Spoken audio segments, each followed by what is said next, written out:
கிறிஸ்துவுக்குள் பிரியமானவர்களே, இந்த நாளுக்கான தினசரி தியான வசனம் மத்தேயு எழுதின சுவிசேஷம் 12வது அதிகாரம் 28வது வசனம். மத்தேயு 12:28. மேத்யூ 12:28. நான் தேவனுடைய ஆவியினாலே பிசாசுகளை துரத்துகிறபடியால் தேவனுடைய ராஜ்யம் உங்களிடத்தில் வந்திருக்கிறதே. எப்படி? தேவனுடைய ராஜ்யம் வந்திருக்கிறதே. இந்த தேவனுடைய ராஜ்யம் என்ன? ஏன்னா பழைய ஏற்பாட்டில் தீர்க்க தரிசனமாய் சொல்லப்பட்ட இந்த காரியம் எது? தானியேல் 2வது அதிகாரம் 44 பாருங்க. அந்த ராஜாக்களின் நாட்களிலே பரலோகத்தின் தேவன் என்றென்றைக்கும் அழியாத ஒரு ராஜ்யத்தை எழும்ப பண்ணுவார். அந்த ராஜ்யம் வேறே ஜனத்துக்கு விடப்படுவதில்லை. ஒரு கல் கையால் பெயர்க்கப்படாமல் மலையிலிருந்து பெயர்ந்து உருண்டு வந்து இரும்பையும் வெண்கலத்தையும் களிமண்ணையும் வெள்ளியையும் பொன்னையும் நொறுக்கினதை நீர் கண்டீரே. அப்படியே அது அந்த ராஜ்யங்களை எல்லாம் நிர்மூலமாக்கி நானே என்றென்றைக்கும் நிற்கும். என்ன? கர்த்தரிலிருந்து வரக்கூடிய அந்த ராஜ்யம் என்றென்றைக்கும் நிலை நிற்கக்கூடிய ஒரு ராஜ்யமா? தானியேல் 7வது அதிகாரம் 14வது வசனத்தில் சகல ஜனங்களும் ஜாதியாரும் பாசைக்காரரும் அவரையே சேவிக்கும்படி அவருக்கு கர்த்தத்துவமும் மகிமையும் ராஜரீகமும் கொடுக்கப்பட்டது. அவருடைய கர்த்தத்துவம் நீங்காத நித்திய கர்த்தத்துவமும் அவருடைய ராஜ்யம் அழியாததுமாய் இருக்கிறது. அப்போ இந்த ராஜ்யம்தான் வரப்போகுது. இந்த ராஜ்யம் என்ன? தீர்க்க தரிசனமாய் லூக்கா 1வது அதிகாரம் 33வது வசனத்தில் சொல்லும்போது, அவர் யாக்கோபின் குடும்பத்தாரை என்றென்றைக்கும் அரசாளுவார், அவருடைய ராஜ்யத்துக்கு முடிவிராது. இந்த ராஜ்யத்தை ஆண்டவர் என்ன சொல்றாரு? நான் தேவனுடைய ஆவியினாலே பிசாசுகளை துரத்துகிறதுனால. இதை இங்கே சொல்லும்போது லூக்கா 11வது அதிகாரம் 20வது வசனத்தை சொல்லும்போது, நான் தேவனுடைய விரலினாலே பிசாசுகளை துரத்துகிறதுனாலே தேவனுடைய ராஜ்யம் உங்களிடத்தில் வந்திருக்கிறதே. இந்த விரல் இங்கே ஆவி, ரெண்டு என்ன வித்தியாசம்? அதாவது கர்த்தராகிய இயேசு கிறிஸ்து பிரமாணங்களை தேவனாகிய கர்த்தர் பிரமாணங்களை கொடுக்கும்போது அவருடைய விரல்னால எழுதப்பட்டதை நம்ம பார்க்கிறோம். அதாவது கர்த்தருடைய விரல்னால தான் பிரமாணங்கள் எழுதப்பட்டது. அந்த விரல் என்ன? கர்த்தருடைய விரலும் பரிசுத்த ஆவியும் ஒன்றாக இருக்கிறத நம்ம பார்க்க முடிகிறது. அதனால தான் அவர் என்ன சொல்கிறாரு? நான் பிசாசை துரத்துறேன்னா தேவனுடைய ராஜ்யம் வந்துருச்சு, உங்ககிட்ட வந்துருச்சு. அப்போ தேவனுடைய ராஜ்யம், தேவனுடைய ஆளுகை எதன் மூலமாய் வருகிறது? பரிசுத்த ஆவியானவர் மூலமாய், தேவனுடைய விரல் மூலமாக. அப்போ கர்த்தராகிய இயேசு கிறிஸ்துங்க என்ன சொல்கிறாரு? நான் தேவனுடைய ஆவியினால் பிசாசை துரத்துறேன், அதனால தேவனுடைய ராஜ்யம்.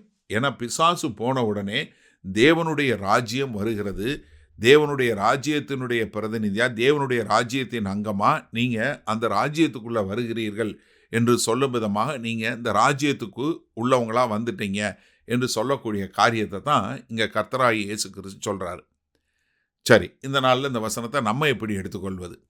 அதாவது நீங்கள் ஒன்று சாத்தானுடைய ராஜ்யத்தில் இருக்க முடியும், இல்லை தேவனுடைய ராஜ்யத்தில் இருக்க முடியும். நீங்கள் ஒன்று இருளின் அதிகாரத்தில் இருக்க முடியும், இல்லை வெளிச்சத்தின் அதிகாரத்தில் இருக்க முடியும். ஒன்று நீங்கள் தேவனுடைய பிள்ளையாக இருக்க முடியும், இல்லை சாத்தானுடைய பிள்ளையாக இருக்க முடியும். நடுவில் இருக்க முடியாது. எப்படி? ஒன்று நீங்கள் தேவனுடைய பிள்ளை, இல்லை சாத்தானுடைய பிள்ளை. நீங்கள் யாராவது ஒருத்தர்கிட்ட தான். ரெண்டுக்கும் நடுவில் இருக்க முடியாது. ஒரு சாத்தானுடைய பிள்ளையாகவும் தேவனுடைய பிள்ளையாகவும் இருக்க முடியாது. ஏன்னா நீங்கள் ஒன்று கர்த்தராகிய இயேசு கிறிஸ்துவை ஏற்றுக்கொண்டு நீங்கள் தேவனுடைய பிள்ளையா, யாரெல்லாம் அவரை ஏற்றுக்கொண்டார்களோ அவர்கள் எல்லோரும் தேவனுடைய பிள்ளைகள் என்று அழைக்கக்கூடிய அதிகாரத்தை கொடுத்துருக்கிறார்னு யோவான் 1வது அதிகாரம் 12வது வசனத்தில் பார்க்குறோம். அப்போ நீங்கள் கர்த்தராகிய இயேசு கிறிஸ்துவை ஏற்றுக்கொண்டீங்கன்னா அவருடைய ராஜ்யத்தில் அங்கமாய் வந்து விடுகிறீர்கள். அப்படி ஏற்றுக்கொள்ளாதவங்க எல்லாருமே சாத்தாண்ட தான் இருக்கிறாங்க. இது சாதாரண மனுஷனே கிடையாது. எந்த ஒரு மனிதனோ ஒன்று சாத்தானுடைய ஆளுகைக்கு கீழாக இருக்கிறான், இல்லை தேவனுடைய ஆளுகைக்கு கீழே இருக்கிறான். அப்போ தேவனுடைய ஆளுகை கீழே வருவது தான் தேவனுடைய ராஜ்யத்தில் வருவது. இந்த செய்தியை கேட்டுக்கொண்டிருக்கிற நீங்கள் எல்லாரும் கர்த்தராகிய இயேசு கிறிஸ்துவை ஏற்றுக்கொண்டீங்க, அதனால் நீங்கள் தேவனுடைய ராஜ்யத்தில் ஒரு அங்கமாக வந்துட்டீங்க. அப்போ நீங்கள் தேவனுடைய ராஜ்யத்தினுடைய ஒரு பங்காய் இருக்கிறீங்க. ஆனால் அதை ஏற்றுக்கொள்ளாதவங்க எல்லாமே எங்கே இருக்கிறாங்க? சாத்தானுக்கு கீழே இருக்கிறாங்க. இந்த உலகத்தின் அதிபதி என்று சொல்லக்கூடிய சாத்தான் என்ன பண்ணியிருக்கிறான்?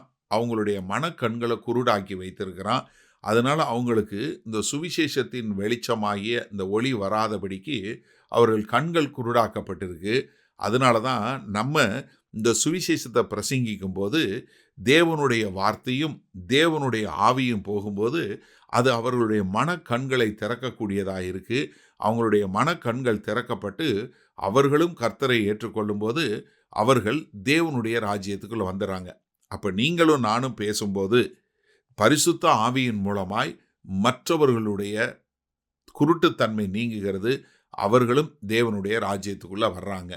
அப்ப தைரியமா சொல்லுவோமா? மகா கிருபையும் இரக்கம் நிறைந்த எங்கள் அன்பின் தகப்பனே, கர்த்தாவே, இது அந்த செய்தியை கேட்டுக்கொண்டிருக்கிற ஒவ்வொருவரும் பிசாசுகளுடைய ராஜ்யத்திலிருந்து மீட்கப்பட்டு தேவனுடைய ராஜ்யத்தில் இணைக்கப்பட்டு தேவனுடைய ராஜ்யத்தின் அங்கமாய் இருக்கக்கூடிய ஒரு கிருபையை கொடுத்துருக்கீங்க. அதற்காய் நன்றி. ஆமாண்டவரே, நாங்கள் தைரியமாய் தேவனுடைய ராஜ்யத்தை குறித்து பிரசங்கிக்க எங்களுக்கு கிருபை பாராட்டுங்க.